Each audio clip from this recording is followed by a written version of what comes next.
Gangsta is so good, I don't even know where to start.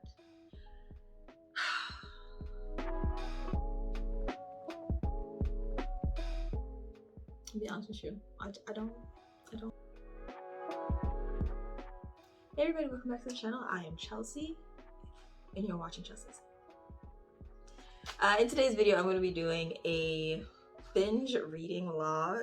This is going to be a first for me, but I just wanted to come and talk about a few of the series that I have read most recently.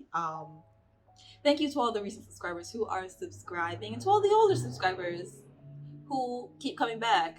Thank you to you too.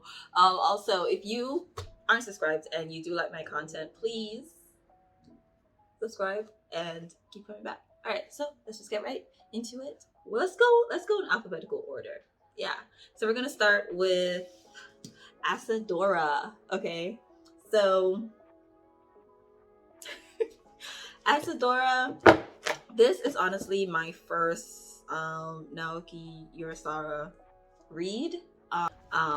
It honestly was not what I was expecting. I have read volumes 1 through 4, and thanks. So if you haven't heard of Asadora, it's about a little girl named Asa. I think her name is Asa. So Asa is sent to go and call the doctor, and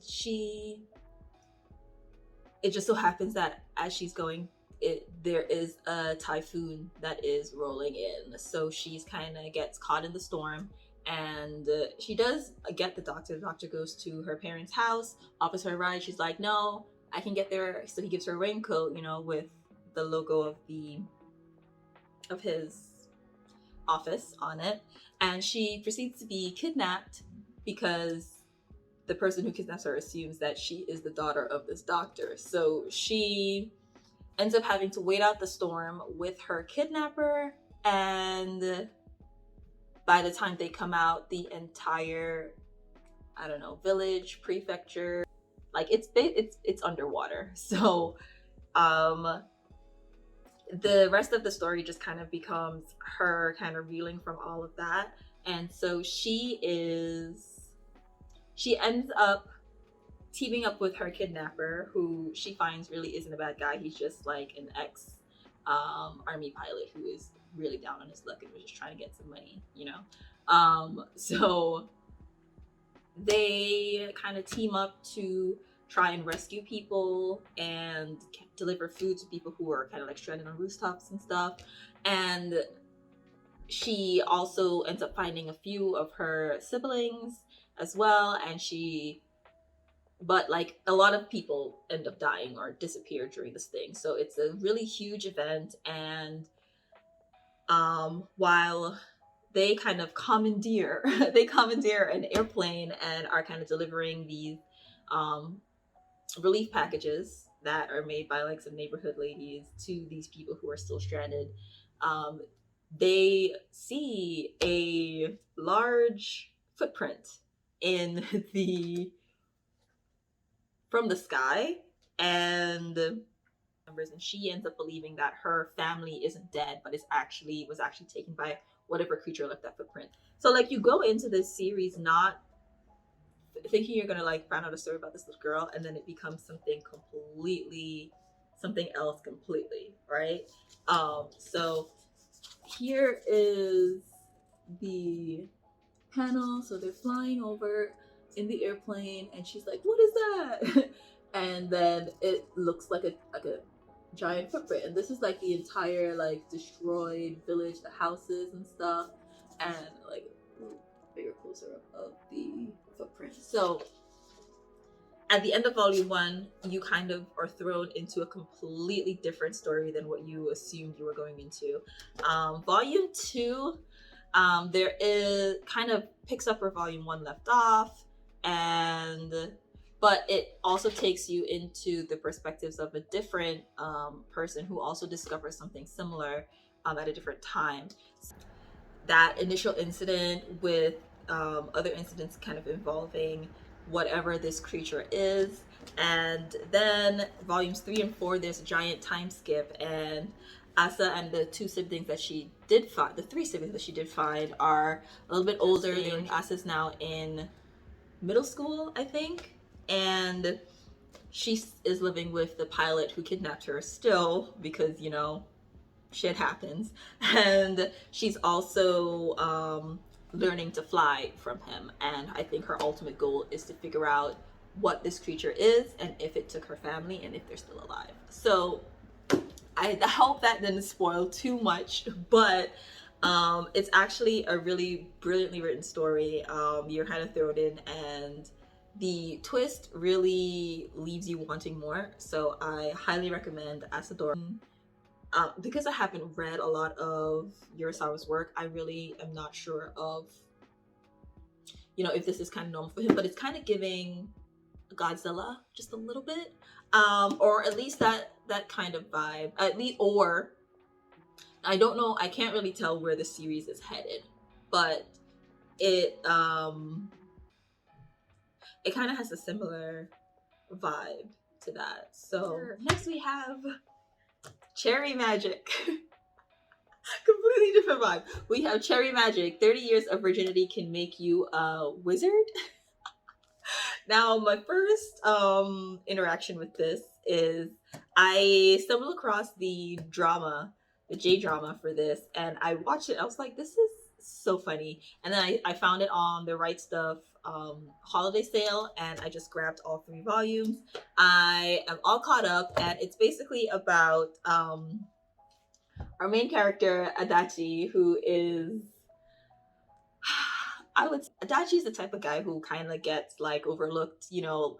I wouldn't say dismissed, but he just is kind of, you know, going through life, and is very much aware, becomes very much aware of the fact that he has not dated anybody his entire life, and he's almost 30, and then proceeds to, and then when his 30th birthday happens, he realizes that as he comes in contact with anybody, he can read their minds, and it becomes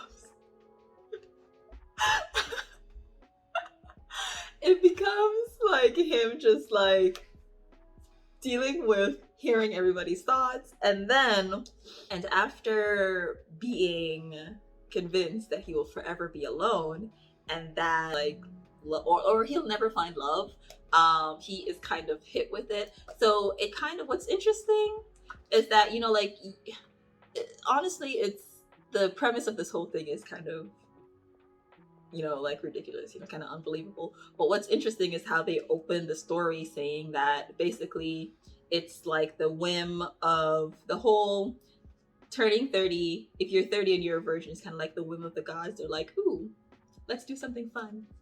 Let's make that one read minds. You know, kind of like they kind of hint towards something like, I would say supernatural, or some kind of higher being intervening on like the everyday thing. And of course, like, it's only touched for a second because it's only just kind of giving context to why this guy can suddenly read minds. And then it just goes away, which I found also kind of funny. But basically, Adachi is given this gift so that it can help him communicate with people and hopefully find love, right? So he then proceeds to come in contact with, like, physical contact with the very handsome, very competent, very everybody loves him popular guy Kurosawa in his office, and finds out that this Kurosawa guy is completely in love with him.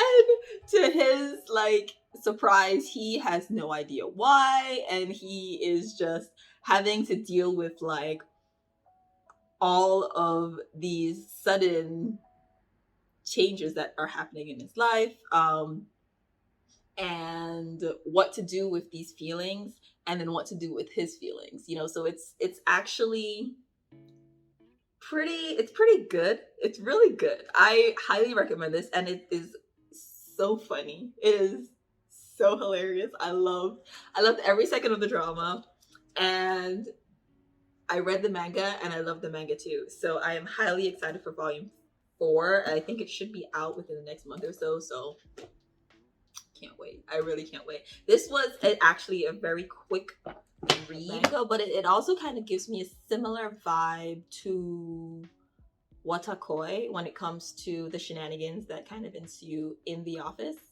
and just like the interactions. I think in that way it's a little bit similar, but that's kind of the only way it's kind of similar. So Cherry Magic, it's actually really good. All right, so next is Happiness. The Happiness is a vampire story. So I love a vampire story. So it's about this kid who ends up coming into contact with these vampires and gets bitten, and then it ends up becoming a much bigger thing when a friend of his thinks he's like kind of being bullied and tries to like stand up for him, and he ends up being bitten too. So there's some death, a little bit of gore in here, but slowly turning into something else. I'm not quite sure where it's going yet. I do have to finish it, and I'll let you know. But there are some similarities that kind of run through a lot of Shujo Shimi's work that you can find here, just like in Flowers of Evil and in Blood on the Tracks. You have strong female characters who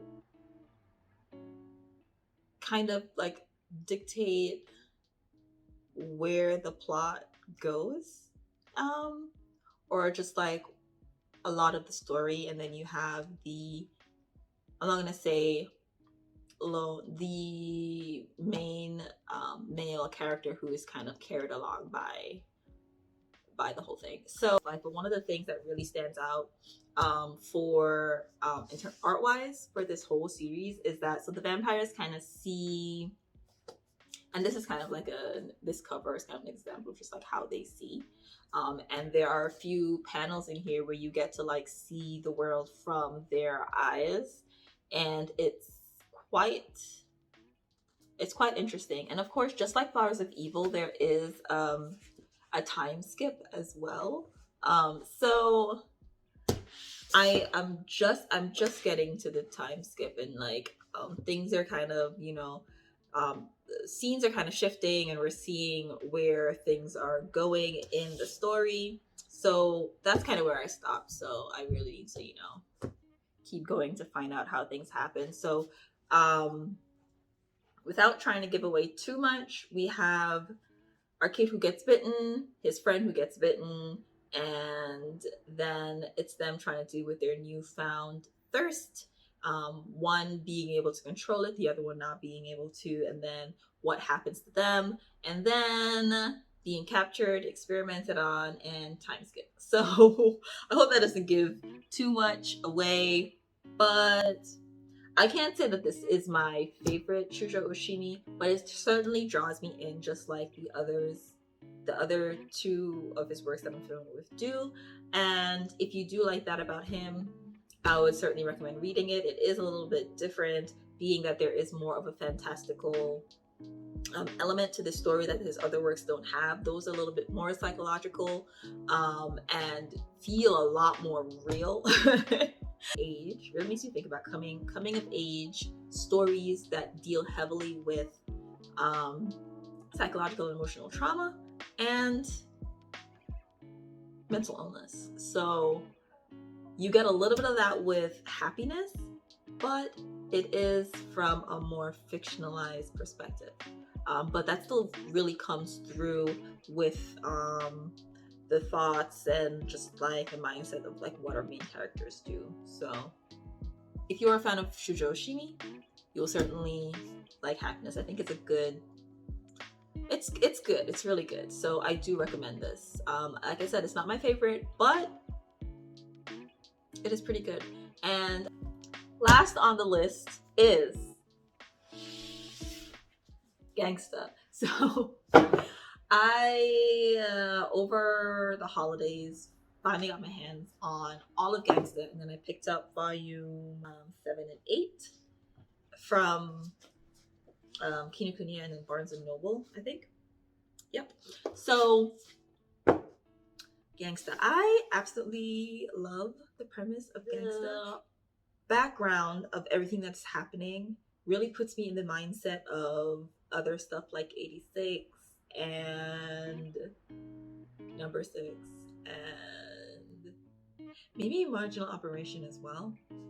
In some aspects. But anyway, so I first came across Gangsta when I watched the anime a few years ago, and I was like, first, I was like just really intrigued by our two main guys.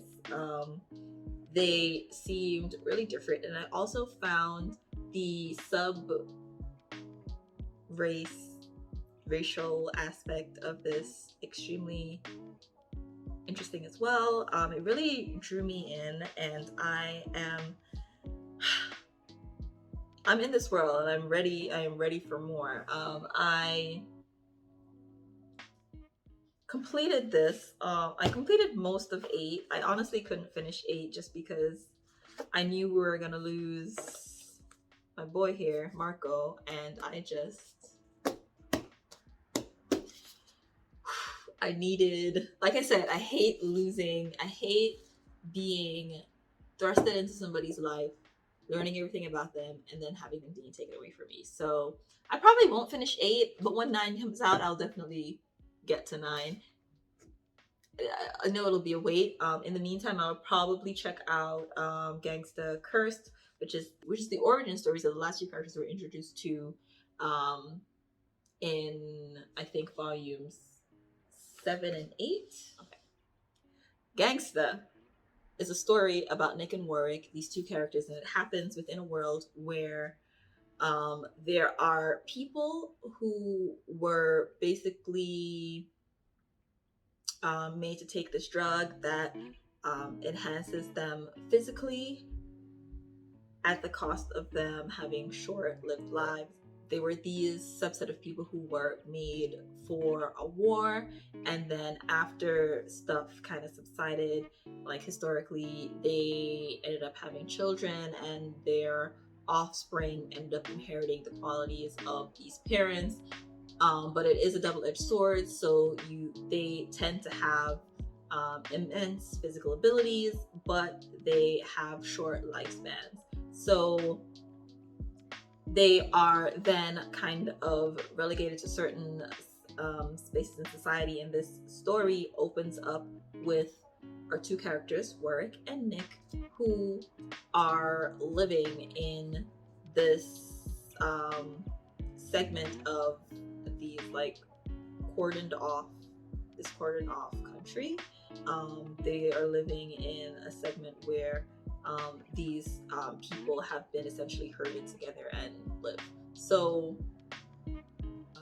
Nick and Warwick are handyman, basically hands for hire. They will do whatever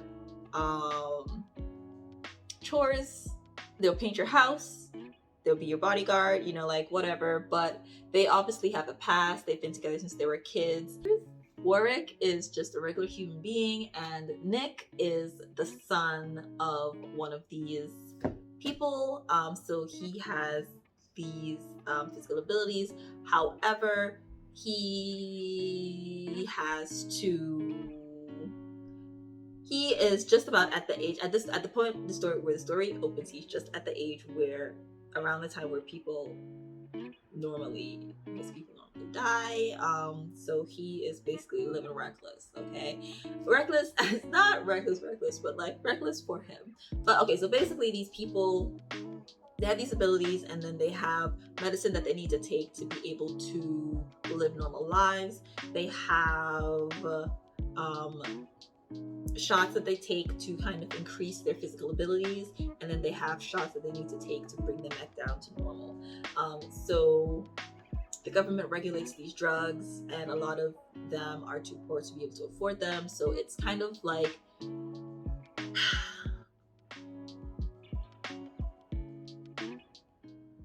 you have a world that is divided by these racial issues, and then within the subsect of people, you have them that they're divided by strength, and they're like divided and classified by their physical abilities and their strengths. And then it's a whole ass mess. It's a whole ass mess. There's so much going on in Gangsta. If you haven't read Gangsta, I highly recommend it. It is a little bit hard to find the early volumes right now, but if you are kind of interested in like learning a little bit more about the story, I highly recommend watching the anime, because it does do a pretty good job of giving you an overview of everything that's going on.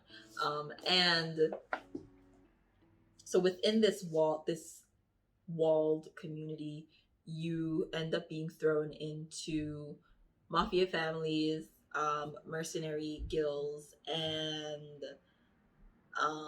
regular people that kind of hold the balance within this community. And then as the story goes on, we are being thrusted into basically a race war between the humans who want to get rid of this subsect of people, and the people who are already living this very regulated life where they are basically, not only are they, the medicine that they need to survive is that like regulated, where most of them can't even afford it. They are recorded, their births are recorded, and they are marked. They basically walk around with dog tags, and they're attract people. So it's like them trying to stand up for themselves as this war kind of like begins to pop off, and the system of balance within this community becomes unstable and begins to break down. It's what these characters are doing to try and preserve and improve their way of life. Yo, I hope I did this justice, because those have been my binge reads for the past few months. But thank you for stopping by. I will see you in the next video.